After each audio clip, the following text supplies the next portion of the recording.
Namaskar. Welcome to Ek Samvad at Arunim Ankuran. On the occasion of National Science Day, 28th February, we are in conversation with Dr. Prakhar Kumar, National Geoscience Awardee and former scientist, AMD, Department of Atomic Energy, Government of India. Warm welcome to you. Thank you for being on Ek Samvad. Thank you, Dr. Pragya. It's a pleasure to be here with you. A word about Arunim Ankuran. This is an initiative for positive social change through self-development. The goal is greater well-being and happiness for all. At Arunim Ankuran, we believe that each person is unique and special in some way, that each person can make a difference, that each person can have an impact, and that's what inspires us to keep going. So National Science Day is celebrated to honor the contributions of Sir C.V. Raman, whose groundbreaking discovery of the Raman effect revolutionized the understanding of light scattering and earned him the Nobel Prize in Physics in 1930. The importance of National Science Day lies in its ability to inspire the youth to pursue careers in science and technology, encourage scientific research and its applications in solving global challenges, bridging the gap between scientific discoveries and their real-world applications, promote public engagement with science through interactive programs such as the one we are having today. And the National Science Day 2025 theme is Empowering Indian Youth for Global Leadership in Science and Innovation for Viksit Bharat. Our guest today is Dr. Prakhar Kumar. He's a National Geoscience Awardee, MSc Gold Medalist, MPhil, PhD, UGC, CSIR, NET and JRF. He is former Additional Director, AMD, Department of Atomic Energy, former adjunct faculty, Homi Bhabha, National Institute, Mumbai. So once again, we are so happy to have you here. I think this motto, those who search find, will bring a smile to your face. Please talk to us a little bit about these pictures and the context. Thank you, Dr. Pragya, once again. Actually, the motto of my organization, which I served for more than 36 years, was those who search find. And being an exploration geologist, I was always in search of good deposits of raw material for our nuclear energy program.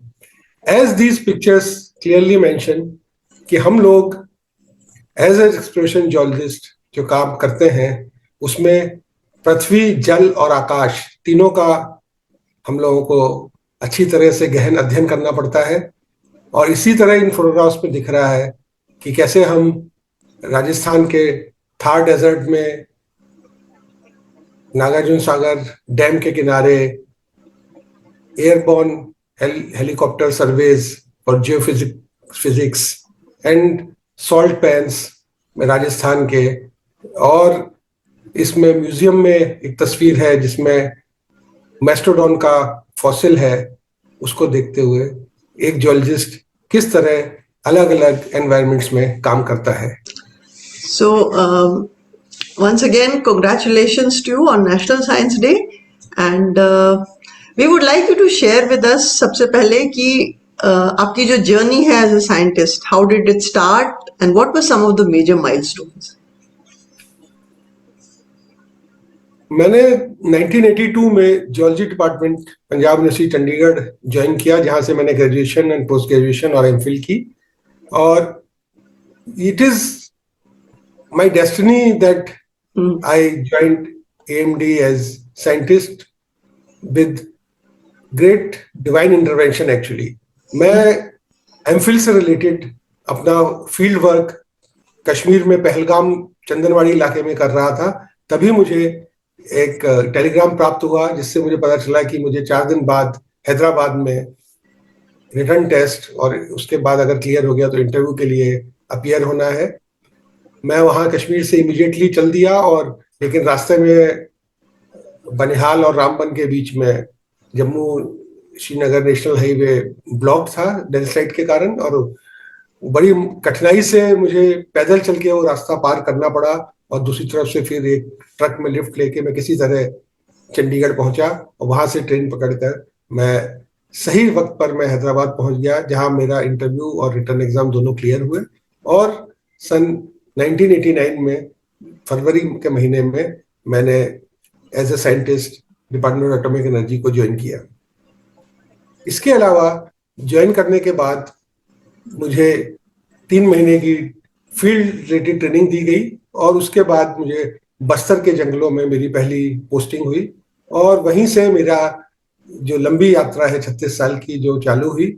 और उसमें मैंने Bastar, Telangana, Andhra Pradesh, Rajasthan, north east में मेघालय, अरुणाचल और मध्य प्रदेश और बिहार आदि इलाकों में कार्य किया। जब हम एक साइंटिस्ट के बारे में सोचते हैं तो हमको एक लेबोरेटरी और एक बड़ा टिपिकल सी picture comes to mind. Talk to us about your experience as a geologist, becoming a scientist, and exactly क्या प्रोफाइल होता है in atomic energy. Atomic energy program में जियोलॉजिस्ट की एक बहुत ही महत्वपूर्ण भूमिका रहती है, और एज ए साइंटिस्ट उसको 3 तरह से वो न्यूक्लियर एनर्जी प्रोग्राम जो हमारे देश का है उसमें उसका बहुत बड़ी भागीदारी है। सबसे पहले तो एज एन एक्सप्लोरेशन जियोलॉजिस्ट, जो हमारे न्यूक्लियर एनर्जी प्रोग्राम का प्रथम चरण है, द इनिशियल स्टेज, उसमें द न्यूक्लियर फ्यूल प्रोवाइड करने का कार्य भार पूरा एक जियोलॉजिस्ट के कंधे पे रहता है। और वही हम लोग डिफरेंट न्यूक्लियर मटेरियल्स को किस तरह फील्ड में खोजते हैं और उसको माइन करके हम अपने न्यूक्लियर पावर प्लांट्स को प्रोवाइड करते हैं। इसके अलावा दूसरा चरण में आता है nuclear power plant site selection. कहीं पे भी हम अगर न्यूक्लियर पावर प्लांट बनाना चाहते हैं तो वहाँ की जियोलॉजिकल कंडीशंस बहुत ही महत्वपूर्ण रोल प्ले करती हैं, और इसके लिए एज ए जियोलॉजिस्ट हमको सबसे पहले फिजिबिलिटी रिपोर्ट बनानी पड़ती है। उसमें हम लोगों को पिछले 150 साल का डाटा स्टडी करना पड़ता है कि वहाँ पे कितने अर्थक्वेक्स आए, उस एरिया कितना अर्थक्वेक प्रोन है, और हमको ये डिसाइड करना पड़ता है वो एरिया जो अर्थक्वेक जहाँ बहुत ही कम मात्रा में जिसकी पॉसिबिलिटी होती है वैसा एरिया रहे, ताकि हमारा न्यूक्लियर पावर प्लांट हमेशा सेफली कार्य करता रहे। दूसरा, न्यूक्लियर पावर प्लांट्स को हमेशा पानी की बहुत अधिक आवश्यकता रहती है एज ए कूलेंट। तो उसके लिए हमेशा न्यूक्लियर पावर प्लांट या तो किसी नदी के किनारे, किसी बड़े डैम के किनारे या समुद्र के किनारे बनाए जाते हैं। तो इस मामले में अगर हम देखा जाए तो हमें एज ए जियोलॉजिस्ट उस एरिया को सर्टिफाई करना पड़ता है कि यहाँ पर कहीं लार्ज स्केल फ्लडिंग तो नहीं हो सकती, या इसमें कभी सुनामी तो नहीं आ सकती, या यहाँ लैंडस्लाइड तो नहीं हो सकती। तो वो सब दिखने के बाद ही न्यूक्लियर पावर प्लांट की साइट का सिलेक्शन होता है। और तीसरा, एज ए जियोलॉजिस्ट उस इलाके की जहाँ पे न्यूक्लियर पावर प्लांट बनाने का प्रस्ताव है वहां पर हमारे को कौन सी रॉक टाइप्स अवेलेबल हैं और उनकी क्या स्ट्रेंथ है, कहीं उनमें अधिक फ्रैक्चरिंग तो नहीं है, कहीं उनके टूट फूट होने का खतरा तो नहीं है। तो ये सब देखते हुए हम वहाँ की रॉक्स को क्वांटिफाई करते हैं उनकी रॉक क्वालिटी डेजिग्नेशन के हिसाब से, और वहाँ की सॉइल को कि वो सॉइल में पानी से सॉइल कहीं मूव तो नहीं करेगी, तो हमारा न्यूक्लियर पावर प्लांट की जो साइट है फ्यूचर में उसके ऊपर कोई खतरा आ सकता है। तो ये सब देखते हुए एक जियोलॉजिस्ट का बहुत महत्वपूर्ण रोल है एक न्यूक्लियर पावर प्लांट की साइट सिलेक्शन करने में। और तीसरा जो लास्ट एंड है हमारा न्यूक्लियर पावर प्रोग्राम का, कि जब रिएक्टर में फ्यूल को हम बर्न करते हैं तो उसमें पूरा फ्यूल बर्न नहीं होता है। तो उसके लिए जो कुछ डॉटर प्रोडक्ट्स होते हैं एक यूरेनियम या प्लूटोनियम के, वो कई हजार साल या कुछ लाख साल तक भी रेडियो एक्टिव रहते हैं। तो उनको हमको बहुत ही केयरफुली स्टोर करना पड़ता है। जब उनको प्लांट से निकालते हैं तो उनको डबल ट्रिपल लेयर प्रोटेक्शन हम देते हैं। उसके ऊपर आरसीसी का एक डब्बे में रखा जाता है, उसके ऊपर स्टेनलेस स्टील से उसको कवर किया जाता है, और उसके बाद उसको एक रिपोजिटरी में रखा जाता है। एक रिपोजिटरी एक जियोलॉजिकल फीचर होता है, जैसे कि एक कोई पुरानी एबंडेंट माइन, बहुत डीप माइंस, जहां पे वो कई हजार सालों तक सेफ रहेंगे और वो कभी भी उनमें से कोई लीकेज होके वहां के वातावरण को, वहां के वाटर टेबल को, वहाँ की लाइफ को, प्लांट लाइफ को, एनिमल लाइफ को वो फ्यूचर में कभी भी डिस्टर्ब नहीं कर सके। तो इस तरह एक जियोलॉजिस्ट उसको जियोलॉजिकल रिपोजिटरी को डिफाइन करके ढूंढता है और वहां पे हम उन रेडियो एक्टिव वेस्ट मटेरियल को सेफली स्टोर करते हैं। For anyone who is looking to become a scientist, कोई साइंस के जो स्टूडेंट्स हैं, अगर वो साइंटिस्ट्स बनना चाहते हैं, तो आप उनको क्या बताना चाहेंगे कि साइंटिस्ट बनने के लिए वो कौन सा स्किल सेट है या कौन सी पर्टिकुलर एबिलिटीज हैं जिस पे उनको फोकस करना चाहिए? खासकर अगर एटॉमिक एनर्जी प्रोग्राम देखा जाए देश का, तो उसमें हमको कई तरह के साइंटिस्ट की आवश्यकता रहती है। जियोलॉजिस्ट हो गए, फिजिसिस्ट हो गए, केमिस्ट हो गए, मैथमेटिशियन हो गए, इंजीनियरिंग के डिफरेंट जो विंग्स हैं उनके इंजीनियर्स हो गए। तो ये एक बहुत ही मल्टी डायमेंशनल अप्रोच रहता है और इसमें साइंस के सभी फील्ड के लोग इसमें कार्य कर सकते हैं। इवन बायोमेडिकल साइंसेज, डॉक्टर्स और जो बॉटनिस्ट, जोलॉजिस्ट रहते हैं, वो लोग भी परमाणु ऊर्जा के कार्यक्रम में इन्वॉल्व रहते हैं, क्योंकि हम कंटिन्यूसली देखते रहते हैं कि हमारे प्रोग्राम का पेड़ पौधों, जीव जंतुओं पर भी क्या असर हो रहा है। तो इसलिए एक साइंटिस्ट बनने के लिए जरूरी नहीं है कि आपको एक इंजीनियर ही होना है। जो बेसिक साइंसेज है उसमें जो लोग पढ़ाई कर रहे हैं उन लोगों के लिए भी एक भाभा एटॉमिक रिसर्च सेंटर द्वारा एग्जाम होता है, नेशनल एग्जाम साल में एक बार होता है। उसको क्लियर करने से और उसके बाद 1 साल की ट्रेनिंग के बाद अलग अलग फील्ड के सब साइंटिस्ट, डिफरेंट साइंटिस्ट भारत उसमें एक as a scientist in the department of atomic energy join कर सकते हैं। तो इसमें ये नहीं है कि सिर्फ इंजीनियर्स के लिए ही ये कार्यक्रम है, सभी बेसिक साइंसेज वाले भी एटॉमिक एनर्जी को एक अपना कैरियर बना सकते हैं। इसके अलावा अगर स्किल सेट देखा जाए तो सबसे इंपॉर्टेंट है कि आपको अपने सब्जेक्ट की पूरी मास्टरी होनी चाहिए। उसके लिए आपके कॉन्सेप्ट्स बहुत क्लियर होने चाहिए और आपको अपने सब्जेक्ट की अप्लाइड फील्ड्स के बारे में पता होना चाहिए। इसके अलावा आपको बहुत ही डेडिकेटेड और हाईली मोटिवेटेड रहना पड़ेगा, क्योंकि न्यूक्लियर एनर्जी प्रोग्राम देश का एक बहुत ही प्रतिष्ठित और इम्पोर्टेंट प्रोग्राम है और आप इससे जो देश की सेवा कर सकते हैं उससे देश को एक विकसित राष्ट्र बनने में बहुत सहायता मिल सकती है। जो आपकी जर्नी रही उसमें you one the national geo science award, तो एक साइंटिस्ट को एक सक्सेसफुल तरीके से अपने करियर को ग्रो करने के लिए क्या क्या रिसोर्सेज मिलने चाहिए? इसमें मैं बताना चाहूंगा कि अगर रिसोर्सेज के बेस पे आपको कार्य करना है तो हमारा जो डिपार्टमेंट ऑफ एटॉमिक एनर्जी है उससे बढ़िया कोई संस्था इस देश में नहीं है। यहाँ एक साइंटिस्ट को कार्य करने के लिए जो भी आवश्यकता है उसको परिपूर्ण किया जाता है। आपको कभी किसी भी इंस्ट्रूमेंट से लेके किसी ग्रांट के लिए या कोई भी कार्य के लिए जो भी आवश्यकता है वो पूरी तरह से दी जाती है।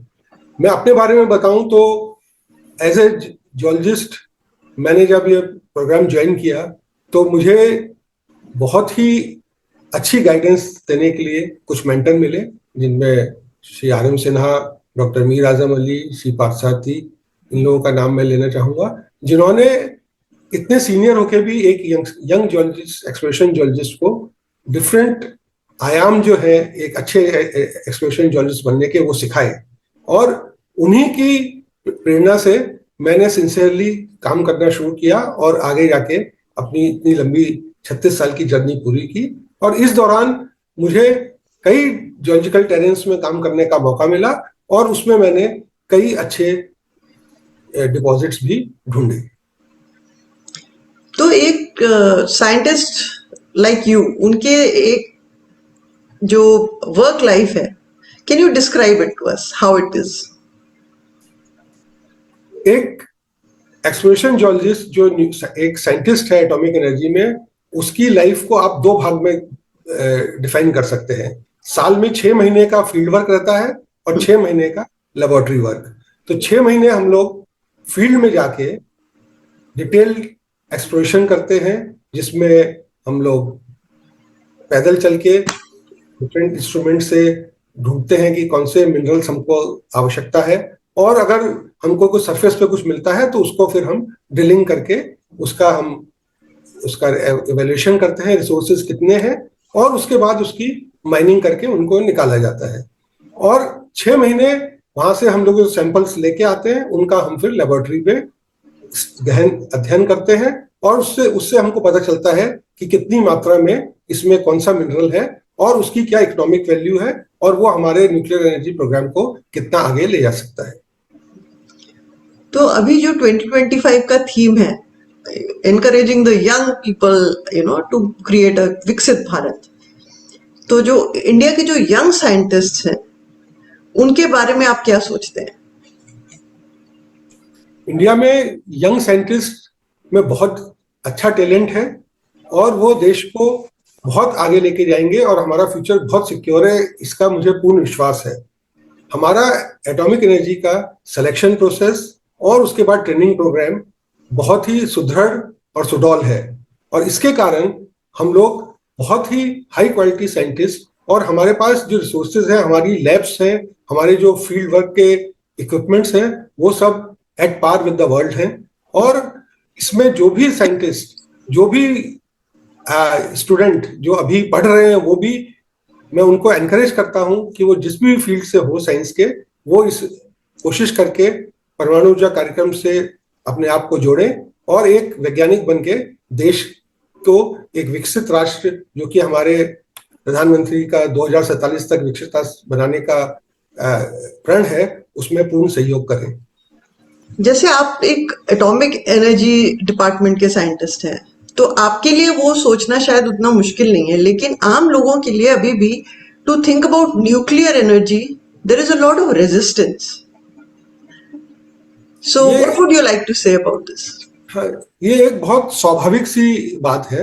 एक्चुअली अगर हम एक लेमैन के हिसाब से देखें तो न्यूक्लियर एनर्जी का पदार्पण जो विश्व में हुआ 1945 में, न्यूक्लियर बॉम्ब जो हिरोशिमा नागासाकी पे गिराए गए, उसके बाद लोगों को पता चला कि न्यूक्लियर एनर्जी की क्या पावर है। लेकिन वो पावर उसकी डिस्ट्रक्टिव पावर का को दर्शाता है, और इसी कारण पूरे विश्व में यह भ्रम फैल गया कि न्यूक्लियर एनर्जी बहुत ही डिस्ट्रक्टिव फोर्स है। और इसी को लोगों के दिमाग से निकालने के लिए हमको साइंटिफिक थिंकिंग होने की बहुत अधिक आवश्यकता है, क्योंकि न्यूक्लियर एनर्जी का वो एक डिस्ट्रक्टिव फेज एक बहुत छोटा सा पार्ट है। उसका जो पॉजिटिव्स हैं वो इतने अधिक हैं, जैसे कि न्यूक्लियर एनर्जी से पावर प्रोडक्शन, जो बिजली बनाई जाती है, वो जो देश और विश्व में फ्यूचर उसी से सारी इलेक्ट्रिसिटी प्रोड्यूस की जाएगी, क्योंकि फॉसिल फ्यूल्स हैं जो कि कोयला और तेल, वो तो कुछ 100 सालों तक ही रहेंगे। न्यूक्लियर एनर्जी एक बहुत ही इंपॉर्टेंट हमारे पास पावर का सोर्स है, जो फ्यूचर में पूरे विश्व को और खासकर भारत को एनर्जी प्रोवाइड करेगा। क्योंकि अभी जो इलेक्ट्रिसिटी जनरेशन है हमारा, वो अधिकतर कोल और ऑयल के ऊपर बेस्ड है, जो दोनों एक फॉसिल फ्यूल है। फॉसिल फ्यूल यानी वो कुछ मात्रा में हमारे अर्थ के अंदर मौजूद है, और जिस तरह हम उनका दोहन कर रहे हैं वो कुछ 100 सालों के अंदर वो समाप्त हो जाएंगे। लेकिन न्यूक्लियर एनर्जी एक ऐसा सोर्स है जो बहुत लंबे समय तक बहुत अधिक एनर्जी दे सकता है। अगर मैं आपको एक एग्जांपल देके बताऊं तो 1 किलो यूरेनियम से, जो कि हम रिएक्टर में डालते हैं for production of power, 1 kilo uranium से जितनी एनर्जी प्रोड्यूस होती है, उतनी एनर्जी प्रोड्यूस करने के लिए हमको 27 लाख किलो कोयला बर्न करना पड़ेगा। तो अगर हम सोचें कि 27 लाख किलो कोयला बर्न करेंगे एक हम थर्मल पावर स्टेशन में, तो कितनी गैसेस, ग्रीन हाउस गैसेस निकलेंगी, जैसे sulphur dioxide, carbon monoxide, carbon dioxide, जो हमारे वातावरण को बहुत प्रदूषित करेंगी। लेकिन सिर्फ 1 केजी यूरेनियम से हमको उतनी एनर्जी मिल सकती है, और ये बिल्कुल क्लीन और ग्रीन एनर्जी है, जिसमें कोई भी ग्रीन हाउस गैस नहीं निकलती। तो ये न्यूक्लियर एनर्जी हम लोगों के लिए एक बहुत बड़ा बूंद है, और ये जो मिथ्या लोगों के दिमाग में है कि ये एक बहुत ही डिस्ट्रक्टिव चीज है, ये बिल्कुल गलत है।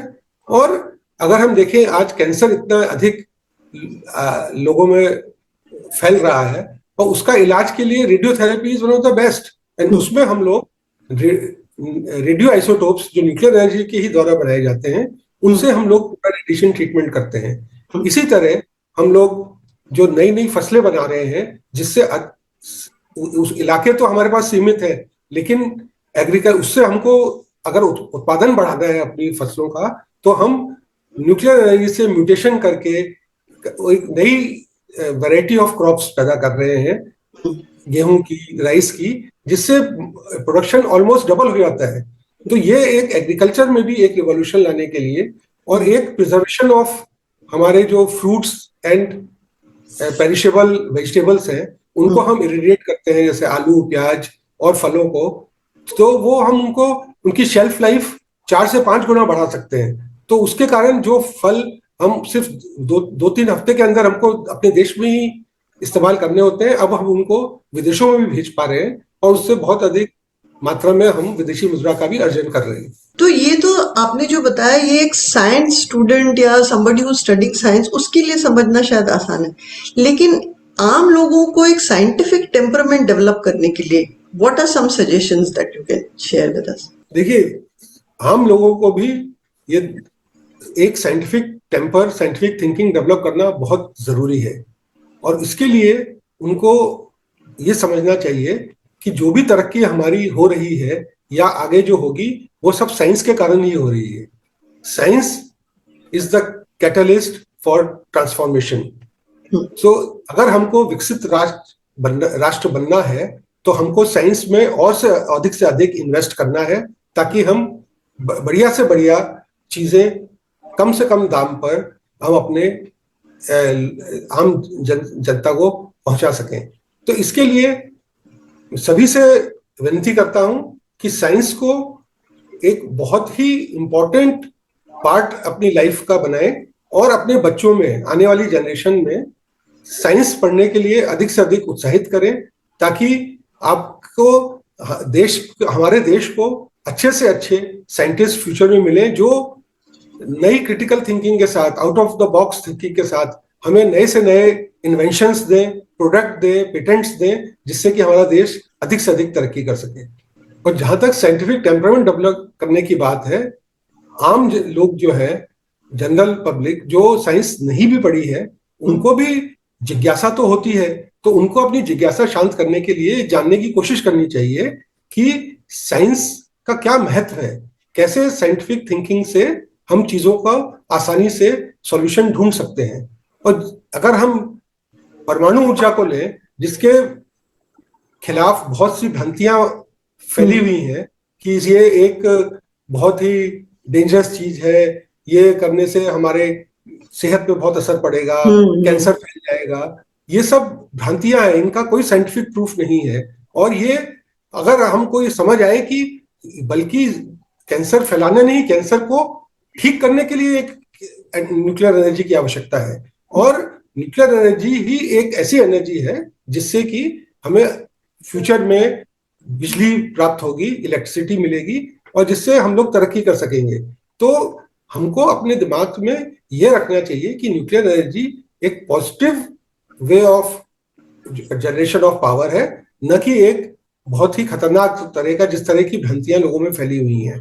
तो आप सभी से मेरे विनती है कि न्यूक्लियर एनर्जी को अपने एक बहुत लाइफ का एक बहुत इंपॉर्टेंट पार्ट मानिए, और इसकी जो फायदे हैं उनके ऊपर ध्यान दीजिए, और जो इसके विरोध में कई अफवाहें फैलती हैं उन पे बिल्कुल भी विश्वास मत करिए।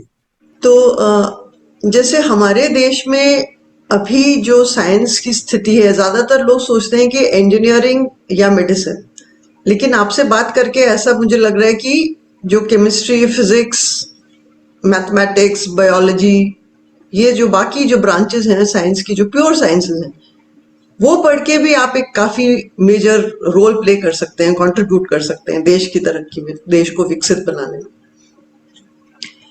हाँ, आपने बिल्कुल ठीक कहा। जो मेडिसिन और इंजीनियरिंग है वो अप्लाइड साइंसेज हैं, और उनका यूज है देश की तरक्की में बहुत जरूरी, लेकिन जो प्योर साइंसेज है उसी से वैज्ञानिक पैदा होते हैं, और जो भी डेवलपमेंट और नई थिंकिंग और नए इन्वेंशंस होते हैं जिनके ऊपर आगे मेडिकल और इंजीनियरिंग साइंस भी जिस चीज पे काम करती है, उन सब का ओरिजिन बेसिक साइंसेज ही है। तो बेसिक साइंस का जो इम्पोर्टेंस है वो अप्लाइड साइंसेज जैसे कि इंजीनियरिंग एंड मेडिकल से बिल्कुल कम नहीं है। और मैं सभी विद्यार्थी जो बेसिक साइंस पढ़ रहे हैं उनका आह्वान करता हूं कि वो बहुत मन लगा के अपने सब्जेक्ट में पारंगत हुए और उसके बाद एक वैज्ञानिक बनने के लिए परमाणु ऊर्जा विभाग में बीआरसी के एग्जाम के थ्रू ज्वाइन करें और देश की सेवा करें। जो टीचर्स हैं जो स्कूल्स में साइंस पढ़ाते हैं, बेसिक जो बच्चों को साइंस पढ़ाते हैं, आपको क्या लगता है कि उनके पढ़ाने के तरीके में क्या बदलाव आना चाहिए? क्या सुझाव दे सकते हैं आप उनको, ताकि एक साइंटिफिक टेम्परामेंट हमारे देश में बढ़े? अगर देखा जाए तो हमारे यहाँ बचपन से ही जब साइंस पढ़ाई जाती है तो उसको हम बहुत ही रूटीन तरीके में पढ़ाते हैं।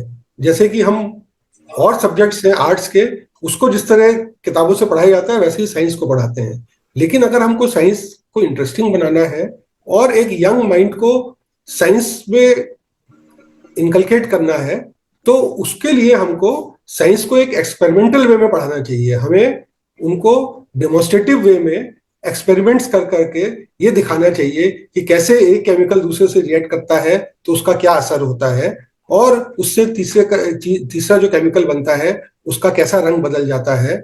ये और इसी तरह फिजिक्स में कैसे फ्रिक्शन का क्या असर होता है या इनर्शिया कैसे काम करता है। तो ये बायोलॉजी में एक प्लांट में कैसे वाटर सर्कुलेशन होता है, कैसे उसका बीज का जर्मिनेशन होता है।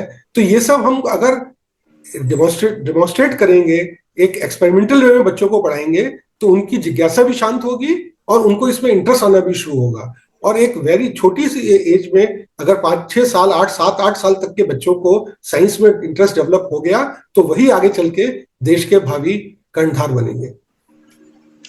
आपकी जो एक्सपीरियंस है as a student of science, कोई टीचर है या कोई एक्सपीरियंस है जो आपको याद आता है दैट यू कैन शेयर? जब मैंने जियोलॉजी एज ए सब्जेक्ट लिया और उसके बाद चंडीगढ़ में जब मैं पढ़ाई कर रहा था और हम लोग फील्ड में गए, और सबसे पहले हमने शिवालिक्स जो चंडीगढ़ से लेके शिमला के बीच में एक रॉक टाइप्स हैं, वो उसमें हमने फील्ड वर्क किया। तो हमको पहली बार फॉसिल्स देखने को मिले।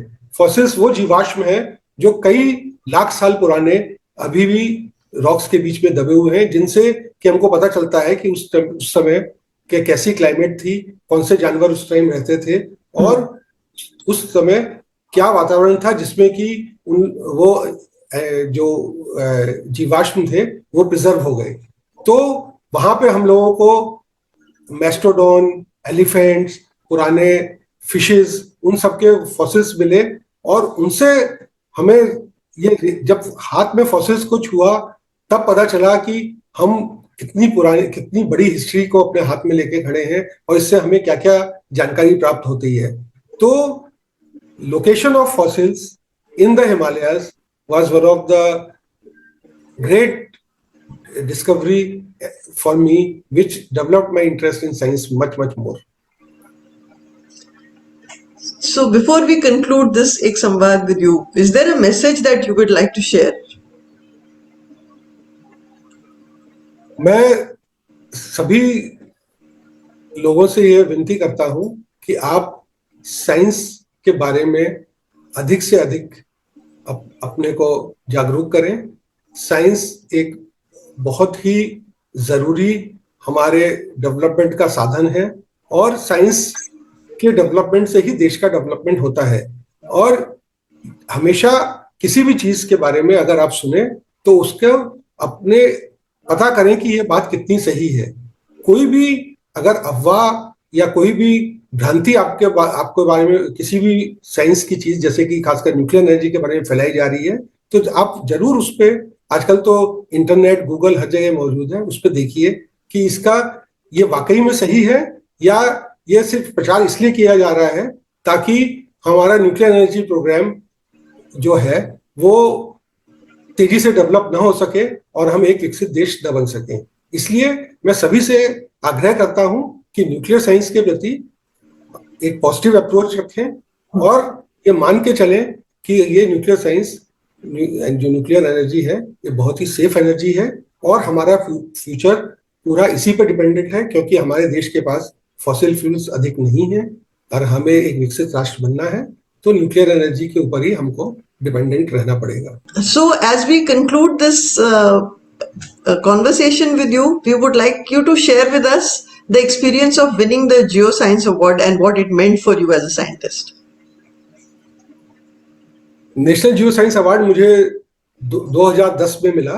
ये एक एक्सप्लोरेशन जियोलॉजिस्ट के लिए देश का सर्वोच्च पुरस्कार है जो भारत के राष्ट्रपति अनाउंस करते हैं और ये मिनिस्ट्री ऑफ माइंस द्वारा दिया जाता है for any mineral discovery which is of great national importance.